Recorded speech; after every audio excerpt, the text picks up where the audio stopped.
Well, here we are again. Hello, everyone. We are back with more Walking Dead. It feels like it's been ages since I've said that. Probably because it has been. It's been literal months and months, hasn't it? But here we are. This is a very weird feeling, delving into the last ever set of episodes of The Walking Dead. Obviously, the franchise is continuing on. We have Fear the Walking Dead that's still going, and I still need to catch up on. I mean, The Walking Dead World Beyond is now finished, isn't it? But I haven't finished catching up on that either. We've got Tales of the Walking Dead, which just aired and finished, and I also haven't seen. Sorry. And the ever-growing kind of expanse of shows. We've got our Daryl spin-off coming. We've got the Negan and Maggie spin-off.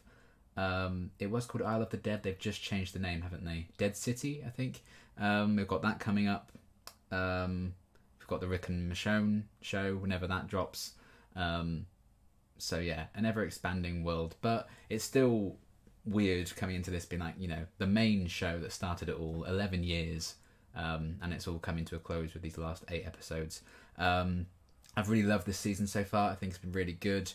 Obviously, it was extended this season. So we have 24 episodes in total, with this being 17. And yeah, I've really enjoyed what they've been doing with like the Commonwealth storyline this season. I feel like the Reapers side of the story is basically all wrapped up. So it gives them plenty of time to spend these last 8 episodes, you know, wrapping up, hopefully in a really nice, neat bow for most of the characters. This entire 11-year story with the Commonwealth as like the end goal, I guess, and Hornsby seemingly in position to be like the big villain at the end of the show, and I really enjoyed what they did with him, particularly in that the last section of the season we got, and it ended with him, I think, flipping a coin to decide Oceanside's fate. I think that's where we left off. And obviously Daryl also killed Leah in the last one, so we don't have to worry about that nonsense. So yeah, who knows what can happen. We're going to lose some big characters, I think, in the next couple of months as the show concludes. So that makes me nervous to see who we're going to lose. I guess we do know a few people who are definitely safe because of the spin-offs that they announced, probably way too early. But regardless, I am really, really excited. I've loved this season thus far. And I'm excited for the story to continue and also conclude after so long, and 5 years of reacting to it on my channel coming to a close here. You know, for a good at least a year, it was all I did was Walking Dead, catching up on that. So yeah, it seems balmy to me that I've been watching it live since season 8 started. I know in the grand scheme of things that's only a little portion of its run, basically like a third of it really. But yeah, it's been a huge part of the channel and of my life in regards to that. Because this is, well, how many episodes has there been? Like, the start of season 8 was 100, wasn't it? So we must have like 150, 170 or so maybe episodes by the time this wraps up.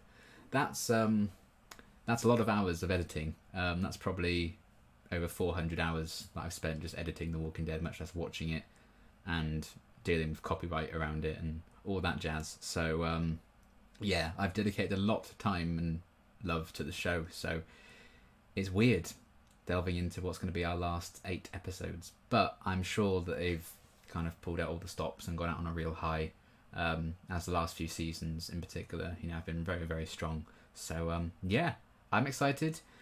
Let's get into it. Oh my god. Oh, we've got best bits montage. Oh, what a team that was. Oh, you bastard. And you bastard. And you bastard, but I like you now. And you bastard. And you bitch. And also you were there. And the old that prick. And this prick. Look what we found. Oh, she'll be thrilled. What's Herschel? He's with Elijah and the other. They've never seen your face before. Are you saying I just Oh. right on in there? Yeah, that's exactly what I'm saying. I mean, you have the confidence to do it.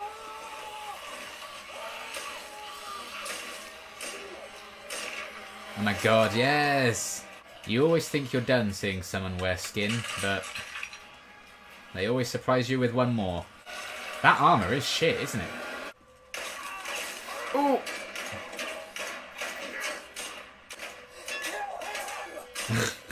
I think they're trying. Daryl managing to shoot all the people in armor, but he can't get a killing shot on the unarmored man. Oh! Oh, yeah, that guy on top's fucked. Jesus. Oh boy, it's all falling apart. Commonwealth, more like common poor. At least we did. Those people do. I suit up. You need someone on side that you can trust, I guess. Oh my god. This is a pairing for the ages. Get him some water. No. I like that you can't see their face and you can still just picture them going like, I'm sorry? We got rules here. Oh, rules. Right. Well, if no one else is playing by those rules, then why are you? He makes a good point. Also, like, I'm sorry, Carol, but I would not leave you in charge of kids. You have a bad track record. Every single one of them has died. Nope. Ah, yes. Oh boy.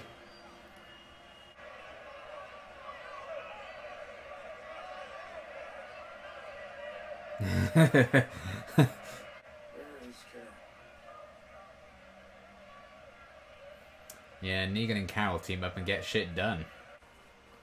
I like this guy's chances of survival, don't you? There we are. Turns out you might have been right. You probably should have stayed in the goddamn cabin. I can't imagine the pain you experienced, and I share your horror.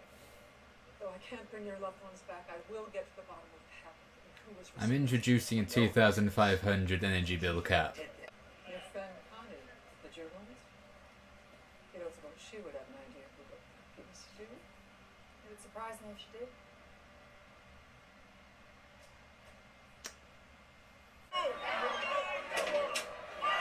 Oh boy. It's catchy, you got to admit. Uh-oh. We've made it through a lot by knowing when it's good to go. If things go bad here, She's also good at hoarding supplies when others were desperately in need of them, but... we keep our eyes peeled on everyone we can and wait for the other shoe to drop. You're so stubborn.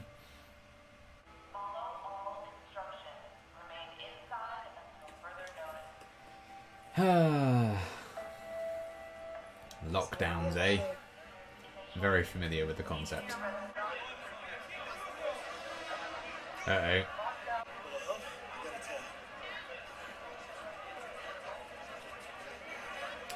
Yay, everyone's standing together. Who did I tell you I got married? She is carrying our child. Non-stop revelations. It's gonna be okay. Aww. Imagine a scene like this between these two in season 7. Madness. I know that Leah meant something to you. Hmm. But I'm gonna want to look after you. Uh, You don't have to ever say sorry.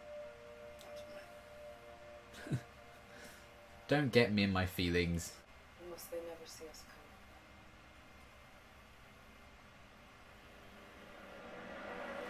coming. Oh, the seals again. I just let them shoot me.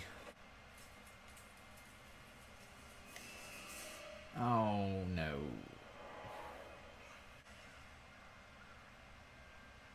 Hello there. Small favor, please. You made it. Her walkers made it, but I couldn't resist.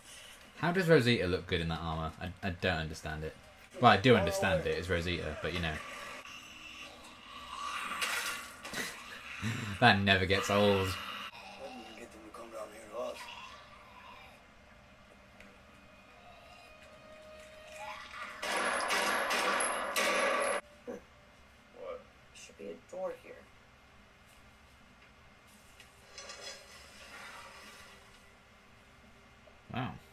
Big ass plan.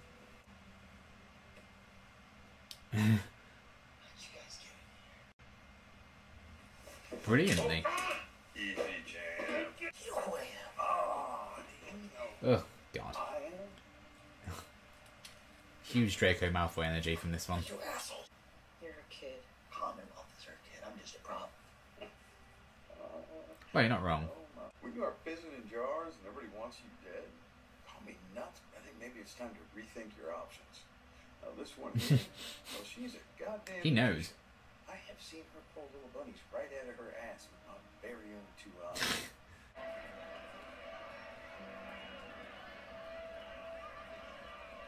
I found him! I found him! Sebastian's here! That went well. Go, I'll take care of this.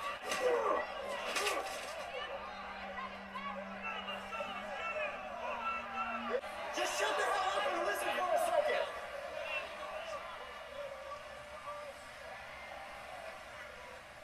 I mean, you speaking on that loud-ass megaphone is not helping the situation either, pal, is it? Bye. Oh, dear. Well, this feels very much too real, doesn't it? John, I need people like you, people I can trust. It's true. My daughter and my family will always come first. I respect that. My daughter. If the time comes and you decide to go and you need help getting out, I got you. What a guy. He is great. I hope nothing happens to him. Oh, hell yeah. Oh, that'd be so fun. Oh, no. Oh, Christ alive. Oh, my God. Well, he's half the man he used to be. What about safe? No one's else. And you don't care that it makes you... This tear gas is for your own health and safety. How can I talk to my lawyer freely when she's also friends with the most prominent journalist around? Not entirely wrong, but... oh, God, look at the state of him.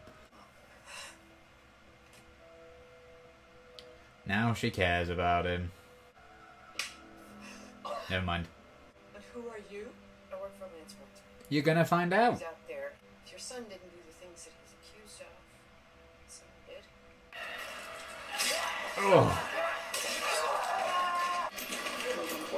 Eh. Look on the ground! Help! Now! Up and down! Oh, there is a lot of them. Ugh, that smug prick. Oh. Okay, that was a really great episode. A nice, I want to say like low-key return, but it wasn't really, was it? Because everything was kind of properly kicking off.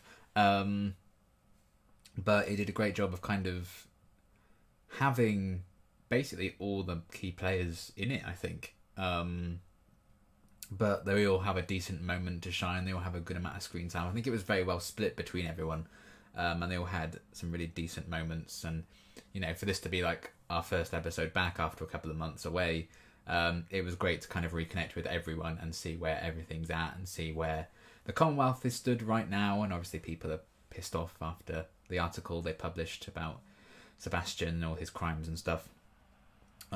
So I really enjoyed all of that aspect of it and just kind of seeing these characters again, being in this world again. And now we only have 7 episodes left with them now. Probably even less for some of them, because...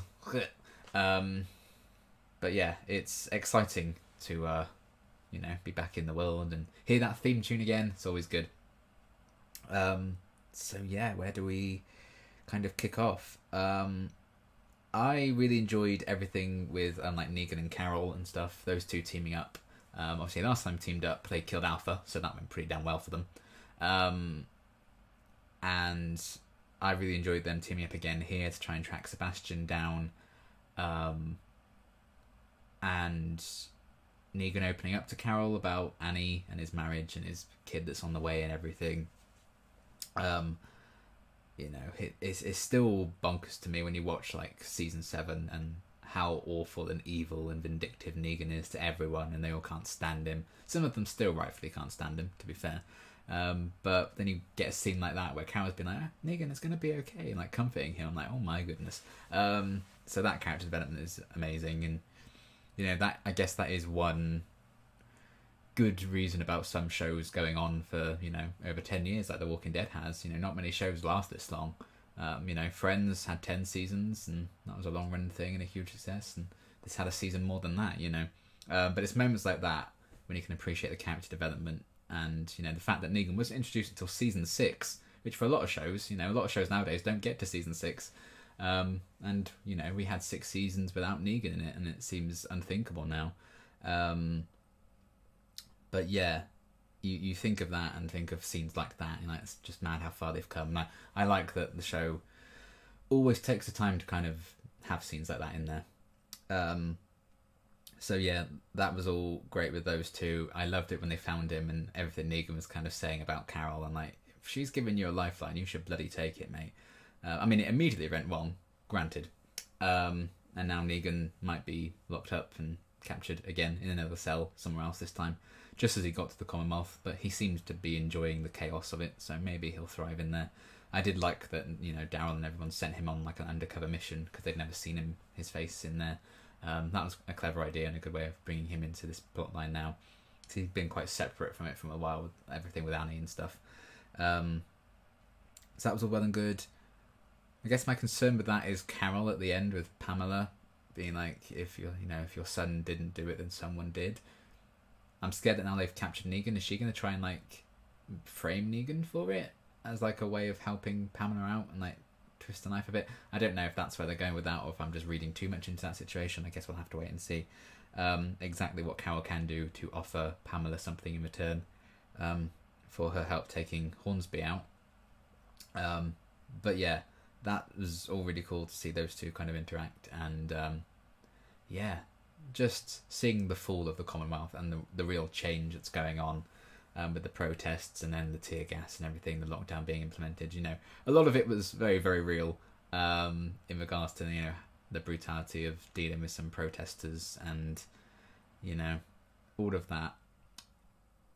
But I also like the added shade of grey to it, the fact that there really are like walkers posing a threat to their community right now. It's not like it's solely for, you know, it's solely just to calm the people down because of everything that's come out about Sebastian and stuff. It's also, you know, you probably are safer indoors because there could be walkers breaking through at any moment. But yeah, I'm guessing that horde's going to be an added complication to things, and we'll see if like Rosita and Mercer can actually control that big ass group of walkers, really, and you know, because that's going to be fucking chaos if that gets to the Commonwealth. And I'd hate to see another well-established place be overrun with walkers and it becomes uninhabitable again. So we'll see how it all unfolds, I guess.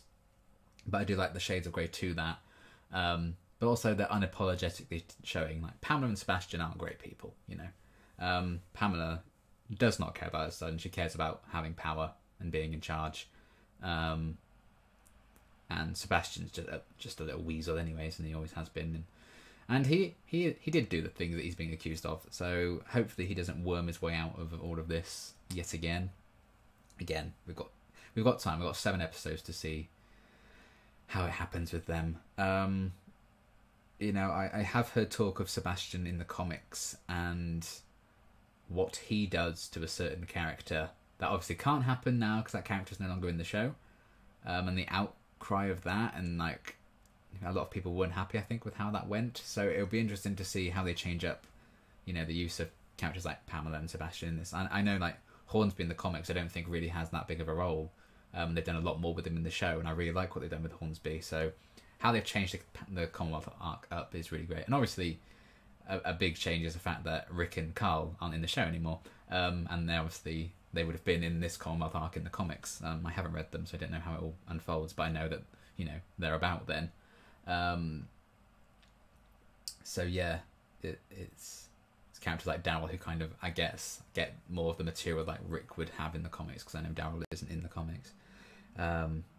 But yeah, I'm really enjoying seeing this kind of revolution start up in the Commonwealth, and you know, see the people kind of stand together. Those moments like when they helped Jerry and the kids escape from those two, you know, the fake Stephanie and the other guy who were pursuing them, and all of that. You know, I do like that they still get a sense of like this. There's potential for a really nice, you know, well-oiled community that actually sticks together if you get rid of, you know, the rats, amongst them being the Miltons mainly, because you have people like Merce and stuff. If he was in charge, you know, it would be such a great place. And I liked everything with him and Rosita in this one. You know, it was really cool to see them clear out some of the horde a bit. And that poor guy got torn in half. Bloody hell. That was brutal. But yeah, Mercer is great. I really, really enjoy his character a lot. I'm glad he's gotten a lot of focus in his last season, since they've kind of introduced him. I think, was he in the bonus episodes? I think that's where they kind of introduced him. And yeah, him kind of just trusting Rosita and being like, you know, I need someone on side that I can trust. And his heart is very much in the right place. And hopefully what Negan said to him, which was another great scene between those two, about, you know, everyone else breaking the rules, why wouldn't you? Why shouldn't you? Maybe that will kind of sway him a bit, and he will kind of act up to make the change that needs to happen and join in with everyone else. But I really like him. I like their scenes with, you know, both Negan and Rosita in this one. Rosita kind of saying, you know, I'll help you here, but back there, you know, my family needs to come first. I'm not going to help with all of that stuff. So I like that they're taking time to let everyone know like where they will stand in terms of their positions of what they are willing and not willing to do.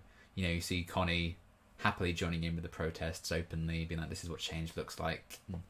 Other people are probably going to stay away from that side of things. And people like Yumiko trying to keep order and balance while also her heart's still in the right place and she wants to help that side of things and kind of protect them from Pamela finding out exactly who's involved. So I like that kind of mind game. And Yumiko, you know, they've shown that she's incredibly clever and very smart. So I'm sure she'll kind of handle that situation as well as she can. So I liked all the stuff with her. And yeah, Carol and the kids as well. Carol looked after some kids. They didn't die. That's a first, so that's good. Happy with that, because I don't want to see, you know, Judith and all that. RJ, Gracie. I don't want to see those children die. I mean, Gracie can be a bit annoying, but you know. So yeah, I liked her kind of sneaking around with the kids for a bit, and then she obviously met up with Negan. To see those two reunite was good fun. Hornsby just continues to be Hornsby, just the little shit that he is. But yeah, we end on quite the position with them. Obviously, held at knife point with Daryl, but he's got a lot of soldiers on his side there, so they're going to continue to escalate that. And we don't know what happened with Oceanside. You know, he flipped the coin to decide their fate at the end of the last episode, and they didn't reveal what that fate was here. For all we know, Oceanside all dead, and we don't know. So, you know, they can't kill him before, I guess, we get some clarification on that. So I guess we'll see. But I'm enjoying Hornsby a lot as a villain, so hopefully he'll stick around for at least a little bit longer before his, you know, I would say inevitable, horrible death. We can only hope. So yeah, he's just continuing to kind of worm his way around, isn't he?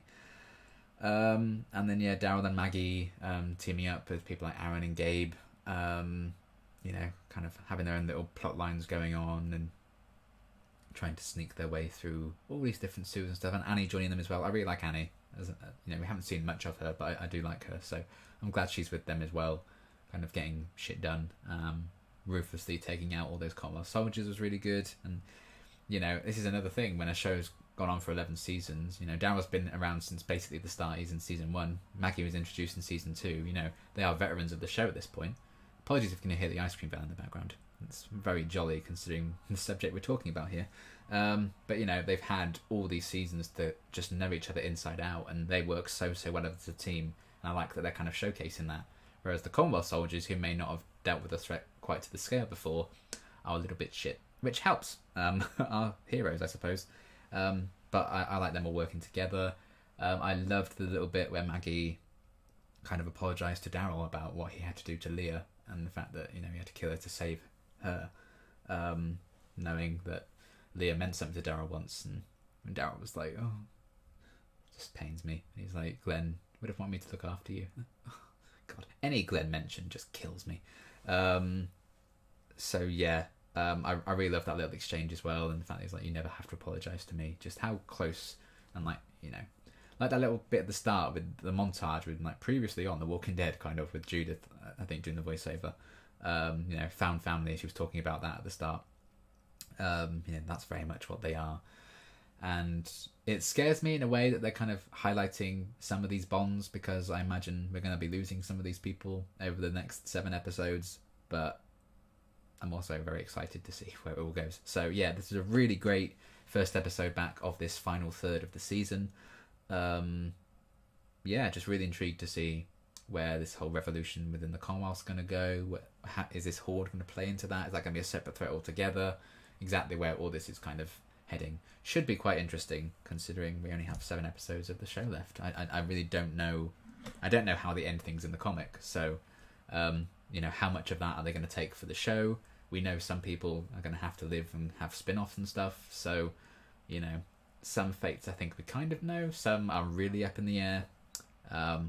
But yeah, I'm really intrigued to see what the end game of like the main show is going to be, because it needs to feel like a conclusion, I think, but also knowing that there's spin-offs and stuff, how much can they really tie things up in a neat bow without being like, but this thing's coming up next? Because I think you need some kind of finality to the main show. You need to feel like the story is done, and you don't necessarily, I think, need to go and watch the spin-offs. If you should be happy with the story that you get in the main show. So hopefully they have kind of built towards that, and that's what we're going to get. Even though I'm very excited for some of those other spin-offs as well.